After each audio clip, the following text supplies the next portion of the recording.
SCP Containment Breach. This game has got to be one of, if not my all-time favourite horror games ever. I remember back when little me was maybe around 13 to 14 years old, going on YouTube and watching YouTubers such as Markiplier play this game when the game was more new at the time. So needless to say, this game means a lot to me, and it also introduced me to the amazing yet terrifying world of the SCP Foundation. For those of you who don't know, SCP Containment Breach is an indie survival horror game that was created back in 2012 by a Finnish developer, Jonas Rikkonen, the same guy who made 087-B. The game is based off the SCP Foundation, a website full of documents about anomalous things that are contained in a secret fictional facility. As for SCP Containment Breach now, it is no longer being developed anymore. Jonas Rikkonen has moved on to other things and has made his own game studios, Undertow Games. However, fans of the game have gone on to continue his work with SCP Ultimate Edition, which is a massive improvement over the original if you ask me. It's got better models, more SCPs, and even fixed a lot of bugs that the original game had. In fact, the footage you're seeing right now came from the Ultimate Edition. I will leave a link in the description below to download the Ultimate Edition along with the original if you want to download them. So with all that out of the way, let's begin.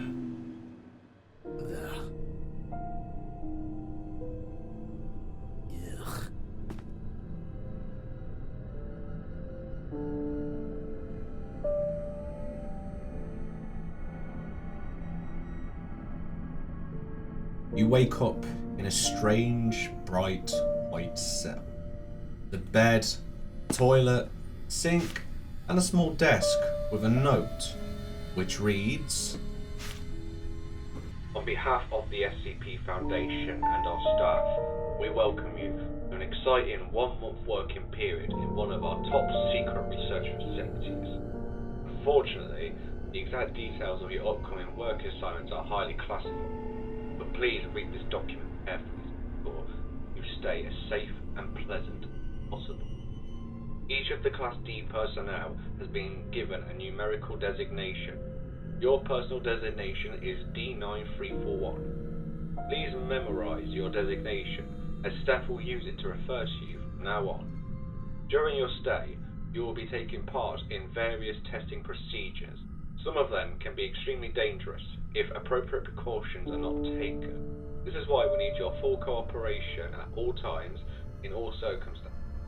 Our highly trained researchers and scientists know how to minimize risks and ensure the safety of personnel involved in testing. If you fail to comply with the instructions that you are given, you will be sent back to your terms on death row. If everything goes as planned, meaning that we have your full cooperation, you will be released at the end of the month and will be granted an absolute pardon for all previous offences." So whoever we are, we must have not been such a nice person end up here, since according to this, we were apparently death row. Before you can think about all this, suddenly I need a request to open up cell 311.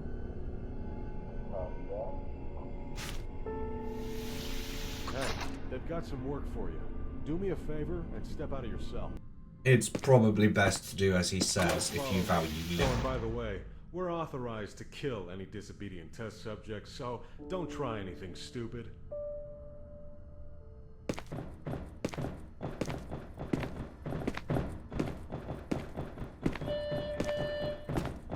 Attention. Dr. Maynard. Report to Administration's office immediately. You don't have a girlfriend, do you? Is it that obvious? Well, I'm definitely not a mind reader, otherwise I'd be locked up in this place, so yeah, I'd say it's pretty damn obvious. Well, how am I supposed to get a girlfriend anyway when I have this job? I mean, I can't tell her about Tell her you work at some coffee shop or something. Well, what if I accidentally forgot to wash my hands here at work? And I came home and there was blood on my hair. What would I do to her then? I don't know, just tell her it's ketchup. Why would I have ketchup on my hands if I work at a coffee shop? Well, anyway, let's not waste any more time. They're waiting for you down at the chamber. The two guards will lead you to this room. where you will meet none other than SCP-173, the original SCP that started it all. Attention all Class D personnel. Please enter the containment chamber.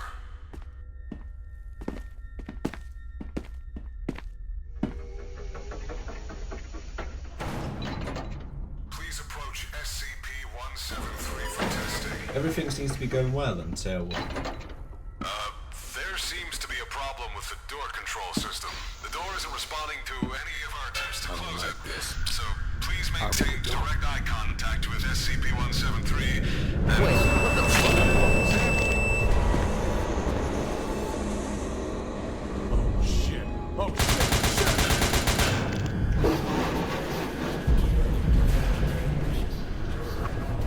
something horribly wrong. First of all, I love this intro sequence. It's not long, it's straight to the point, all the setup you need is conveyed just by one singular note. And how quickly everything shifts from calm to terrifying in a matter of moments. It kind of reminds me of the intro to the original Half-Life, except doesn't take you 1,000 years. This automated train is provided for the security and convenience of the Black Mesa Research Facility personnel. 2,000 years later. And now the game really begins. First of all, as some of the more observant viewers have probably noticed, the graphics in this game look a little old. And that's because the game engine is Blitz 3D, which was created back in 2001. I, for one, think the old style graphics works really well for a horror game. And heck, it's so good that a lot of indie horror games today have begun using old style graphics because of how uncanny and limiting they are. The less detailed things there are, the more things are left up to the imagination. And in a horror game, that works quite well. That said though, despite how old the game engine is, the game doesn't really look that bad all things considered, especially in the Ultimate Edition too, might I add. Another thing that makes the game quite effective as a horror game is how the map is randomly generated. It starts to feel like a maze, which can be quite disorientating. The fact that the entire facility has been overrun by all these horrors that were once contained within only adds to the sense of dread that you feel as you wander these halls. Moments after you start wandering around, you can hear the screams of scientists and guards being killed by whatever's out there.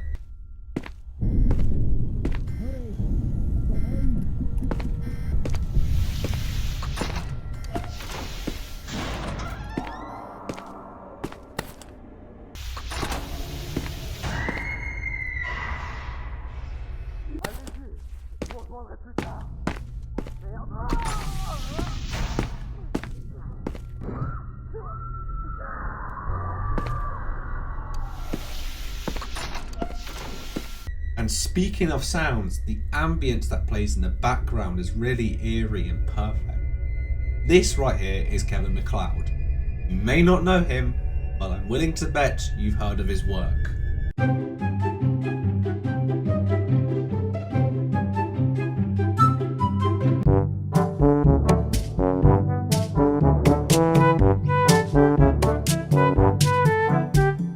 Yeah, it turns out a lot of his music was used for this game.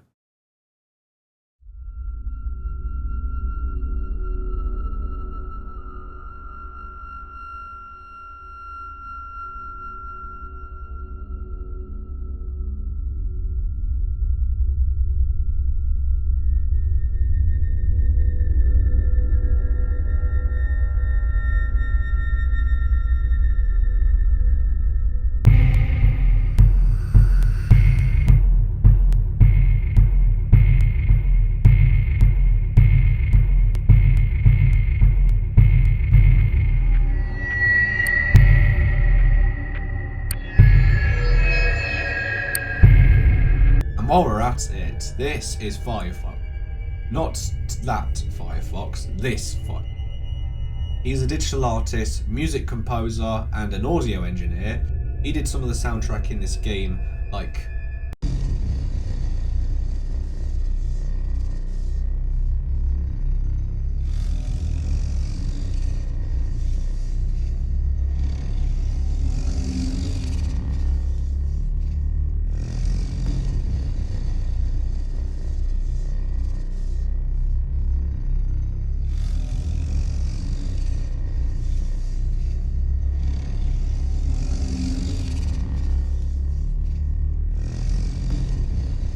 And also,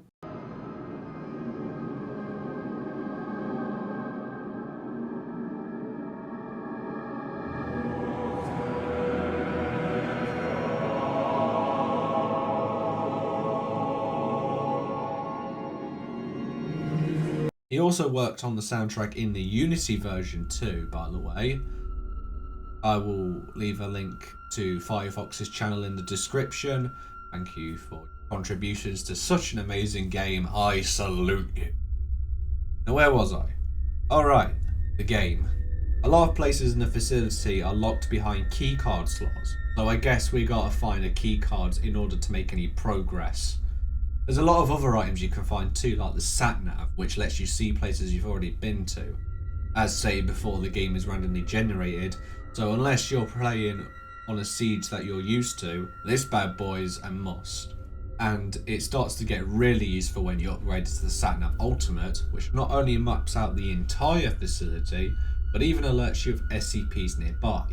And by the way, if you see more than 2 SCPs on your sat-nav Ultimate, you definitely know you should be on your toes.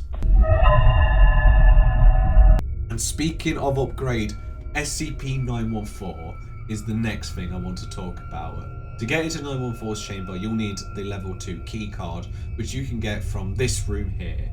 914 is a machine where you can drop any item in, and then it can either upgrade it or downgrade it with the following settings: rough, coarse, 1-to-1, fine, and very fine. Rough destroys it, coarse sort of breaks it down, 1-to-1 gives you the equivalent of the item, fine is an upgrade, and very fine is more of an anomalous upgrade. The primary use of this thing is to upgrade your keycard from level 2 to level 3 by putting it on fine. If you try to put it on very fine, you have a small chance of acquiring the keycard Omni, which can open every door in the game. However, getting the Omni is rare, and your chances of getting it can be increased by getting achievements. If you don't get the Omni, you'll end up with a MasterCard instead. Now, let me tell you a little exploit. If you put the MasterCard in on coarse and break it down into 2 quarters, 1 quarter on fine becomes a level 1 keycard. So basically, card duplication glitch. Reason why you want to do this is because if you put a ton of level 1 keycards in on very fine, save the game and turn the key, you have an even higher chance for one of them to become an Omni, which will just completely allow you to cheese the game. By doing this, you can get the gas mask, and if you're lucky, SCP-500 early on. You won't have to go into 049's chamber to get the level 4 keycard, and neither will you need to go into 106's chamber to get the level 5 keycard. This does ruin progression a little bit, but hey, you chose to ruin it for yourself, just saying. And if anyone asks, you didn't hear it from me. Just wanted to share my little secret with you, alright? There's a lot of things you can do with this machine, and frankly I don't want to spoil it, so I'm just going to move on and leave it at that. As you wander around, you'll eventually encounter 173 again, the sculpture that killed everyone at the start of the game. The key here is to not look away or blink.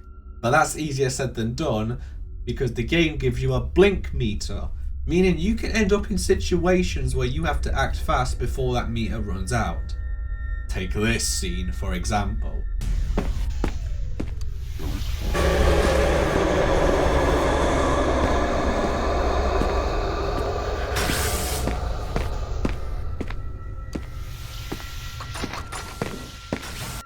This was probably my biggest jump scare, followed by the most intense moment I ever had on this game. Behind me was a tester gate that would have killed me if I backed up into it. If I turned around, then I'm dead. If that blink meter ran out, I was dead. Luckily, your boy's a pro and was able to get out of this. But to say I was this close to having brown trousers was an understatement. 173 is not the only threat in this game, by the way. You've got 106, 049, 096 and 996. So you can imagine how intense it can get when there are more than one of them around. And given the unpredictable nature of this game, by the time you've made it halfway through heavy containment zone, you're going to start feeling like you're constantly in danger. that death is around every corner and that you need to be alert at all times. There's few horror games I've played that have been able to effectively make me feel this sense of dread constantly throughout an entire playthrough. But it's not just scary, the game is kind of fun as well. Like when I started playing this game back when I was younger, it was pretty fun to just mess around with all the SCPs and see what some of them even do, even if it does result in my death. For example, I decided to wear 427 for a long period of time because I wanted to see what would happen if I wore it for too long. I wanted to see what 006 would do to me, or what would happen if I just put the Jade Ring in 914 on Very Fine. It was just fun to explore and just see what everything did. What happens if I type antimatter in the coffee machine? Another fun thing to do in this game is to get all the achievements before finishing the game too. In fact, whilst gathering the footage, I went to get all the achievement possible because there's something so satisfying about just filling those slots. Oh yeah, did I mention this game also has lore for you to find too? As you look around like Containment Zone, you'll stumble across this. SCP-1162. A hole in the wall, which, when you reach inside, will begin to pull things out that are familiar or sentimental. If you keep clicking, you'll find nostalgic items, like a coin, and a key to a shack which our character seems to vaguely remember, a movie ticket, and this. This guy looks just like me. A torn up ID badge saying Senior Researcher. Interesting. The name seems to be Benjamin Oliver Walker. If I had to guess, this is our character. But what is strange is how did a Senior Researcher wind up as a Class D? Clicking and then you will find this note. Disciplinary hearing. Unauthorized research of a hypothetical anomalous phenomenon, hereby referred to as the spiral gestalt, and it means an organized whole that is perceived more than the sum of its parts. It also means gestalt psychology, which basically provides valuable framework for understanding how humans perceive and organize and make sense of the world around them. Interesting.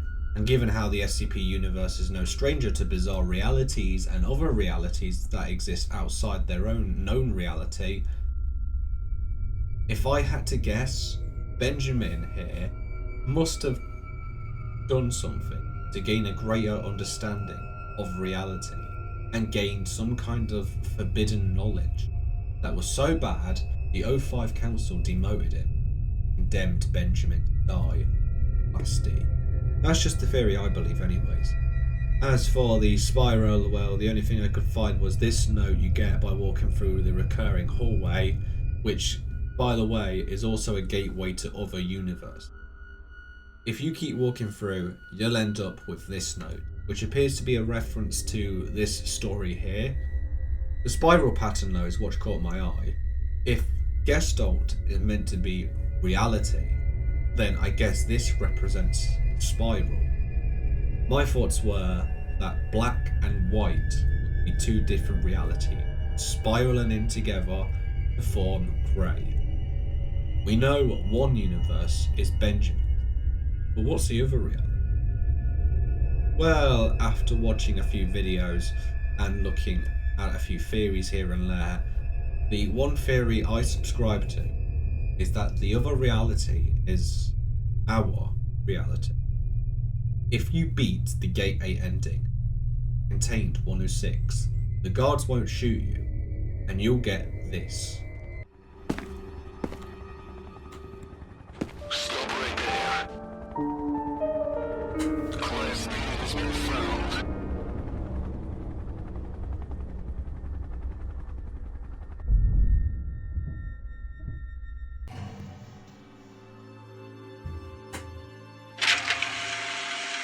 Testing low.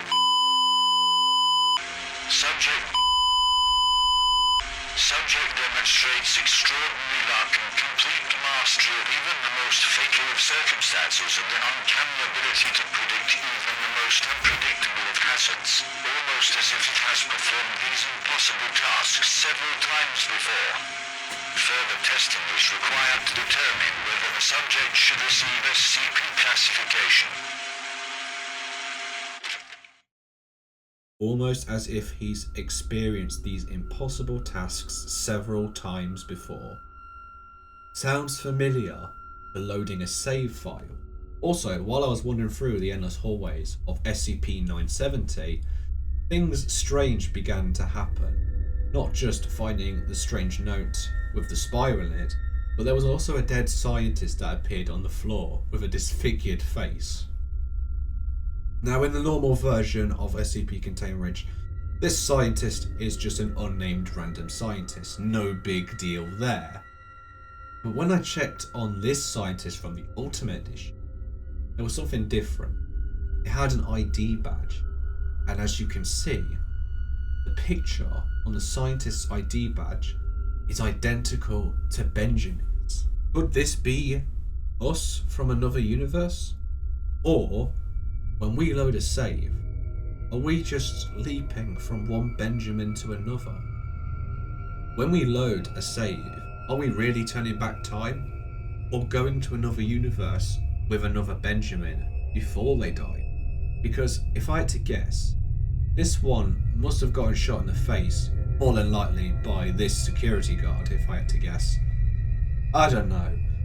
This isn't the original, so it shouldn't be taken as seriously, but it is something I noticed and felt like sharing in the video. There's also a lot more lore to be found and theories to be made, by the way, like Dr. L, Dr. Maynard, and so on. So yeah, that's about as much as I'll talk about for this game. Sorry I didn't go over everything, but the idea of this video was to get people interested enough to play the game and not to spoil everything. And just a little bit of encouragement to get new people to play it. Highly recommend you do, by the way. It's not just a really scary game, it can be quite a fun experience too. And I mean, once you've beaten the game on save, you can then try to beat it again on harder difficulties when you're ready to do so. I hope you enjoyed watching. I am Mad Hatter Maker, and I thank you for watching. Bye.